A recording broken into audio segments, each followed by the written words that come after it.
This is a recording from the archives. This particular book is in the public domain. Get yourself comfy, make yourself a drink, and enjoy.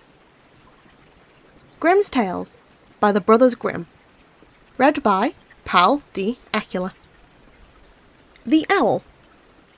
200 or 300 years ago, when people were far from being so crafty and cunning as they are nowadays, an extraordinary event took place in a little town.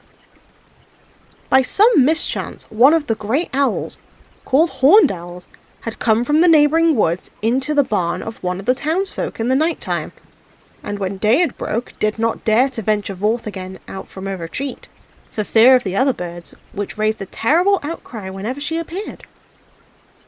In the morning, when the manservant went to the barn to fetch some straw, he was so mightily alarmed at the sight of the owl sitting there in a corner, that he ran away and announced to his master that a monster, the likes of which he had never set his eyes on in his life, and which could devour a man without the slightest difficulty, was sitting in the barn, rolling its eyes about in its head.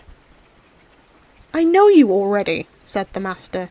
"You have courage enough to chase a blackbird about the field, but when you see a dead hen lying, you have to get a stick before you go near it." "I must go and see for myself what kind of monster it is," added the master, and went quite boldly into the granary to look round him. When, however, he saw the strange grim creature with his own eyes, he was no less terrified than the servant had been.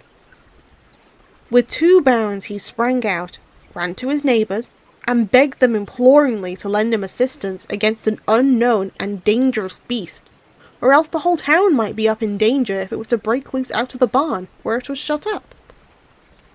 A great noise and clamour arose in all the streets. The townsmen came armed with spears, hayforks, scythes, and axes, as if they were going against an enemy. Finally, the senators appeared with the burgomaster at their head. When they had drawn up in the marketplace, they marched to the barn and surrounded it on all sides. Thereupon, one of the most courageous of them stepped forward and entered with his spear lowered, but came running out immediately afterward with a shriek and as pale as death, and could not utter a single word. Yet 2 others ventured in, but they fared no better.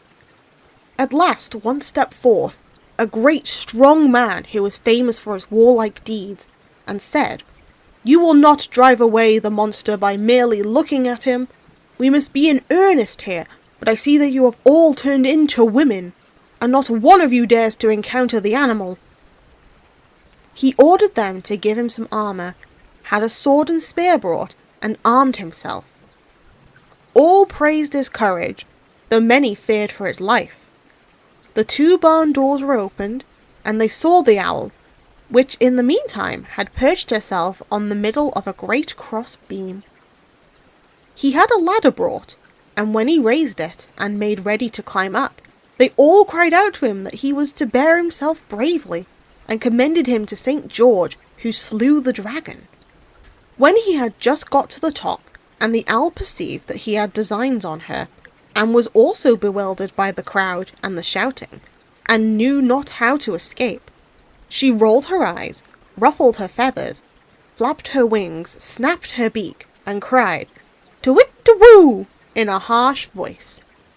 "Strike home! Strike home!" screamed the crowd outside to the valiant hero. "Anyone who was standing where I am standing," answered he, "would not cry 'strike home.'" He certainly did plant his foot 1 rung higher than the ladder, but then he began to tremble, and half fainting went back again. And now there was no one left who dared to put himself in such danger. "The monster," they said, "has poisoned and mortally wounded the very strongest man among us, by snapping at him and just breathing on him.